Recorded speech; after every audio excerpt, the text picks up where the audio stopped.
now the signing of Cody Ross, where does that leave them? They now have an overabundance of outfielders, but with Cody Ross, he's 32 years old, just turned 32 last week, and he'll be a good veteran leadership in that outfield and in that lineup.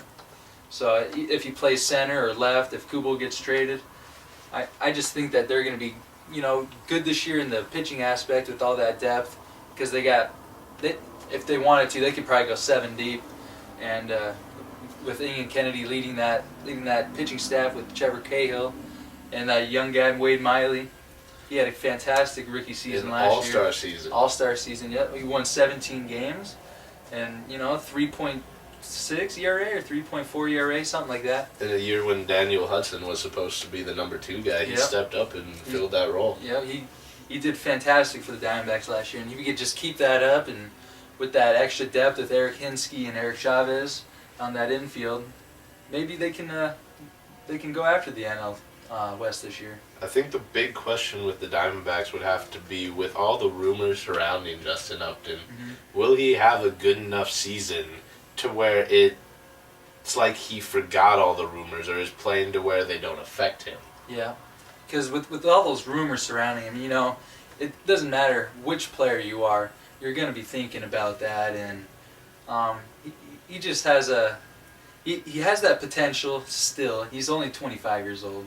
Still young. He's still young, and he's been in the league for 6 years, 5 or 6 years, so he's been around a little bit, and after hearing all those rumors, you never know what he's going to do with this season, if it's going to bother him, and you don't know if there's a little clash between him and Kevin Towers. So if there is, then maybe they'll work out a trade in the beginning of the season, or maybe even the rest of the offseason. You never know what's going to happen with them. That's definitely something to pay attention to going on through the season. Moving on from number 8, we're going to go to number 7. And my number 7, the infamous New York Yankees. I mean, you either like them or you hate them. And apparently they're in my top 10, so... You must feel pretty good about them this year. Well, a lot of people are saying they're too old, all their players are just getting up there to where they can't perform anymore. Well, you still got to think. Derek Jeter coming off an ankle injury, maybe he won't be the same, probably not a lot of depth there at shortstop, can't range as far, but he'll still hit for you. He's still going to be near 300 in his average. I mean, they still got a lot of great position players. Curtis Granderson's going to hit you 30 home runs with his recent power surge. Brett Gardner's a great leadoff guy. He's coming back off the injury, so, he's going to get on base. He's going to get on base for you, and hopefully the rest of his lineup can drive him in. I mean, Robinson Cano, you can't really argue with. He's one of the best second basemen in the game at this point in his career. And they also signed Kevin Youkilis. I mean, that's going to be interesting for the Boston New York matchup, because coming from, the Red Sox for a long time, he signed with the Yankees, so that'll be interesting to see. One major area where I don't know if the Yankees are going to be as good, their bullpen. Mariano Rivera coming back from an injury that kept him out last year. That was a weird injury, Batting practice, blow out your knee, done for the season. Can't do much about that. David Robinson. He's a good setup guy. He'll be there in the 8th, but really, if you look through, there's not too many known names that are able to come in, bail your starters out of a bad game, or keep you in the game late if you need to go to them. So that and their catcher position, 2 big questions for me going through for the Yankees. Yeah, going back to the bullpen, if you look at them, you got Jabba Chamberlain. When he was a young guy a couple of years ago, 3 or 4 years ago, he was coming up, or that was a good 7 years ago, wasn't it? Yeah, probably. Good 6, Where have I been?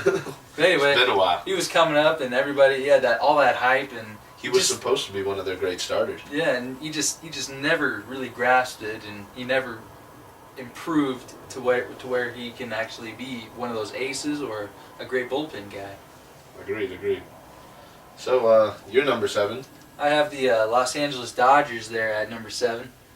The reason why I put them there is because, after that great trade in August last year, after the trade deadline, when bringing Adrian Gonzalez, Carl Crawford, and Josh Beckett. There you go. After that trade, everybody started thinking about, maybe the Dodgers are going to make a push for the NL West title. And they hung in there with the Giants, but they just didn't have that second ace on their team that they needed.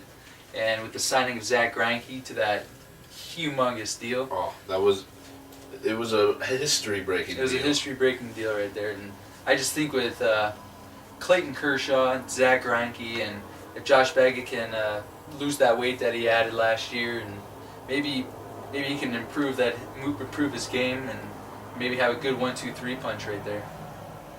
You got to think with the Dodgers, they addressed the problem of pitching so they could beat the Giants' offense, make sure they don't score against them. But you got to think they haven't really set up their bullpen too well. Yeah. I mean, looking at their depth chart, Brandon League's in there. Yeah, Kenley Jansen. He can hang in there, but you don't have a set closer. Yeah. So that doesn't really necessarily help you win ball games in the late innings when it's a close game.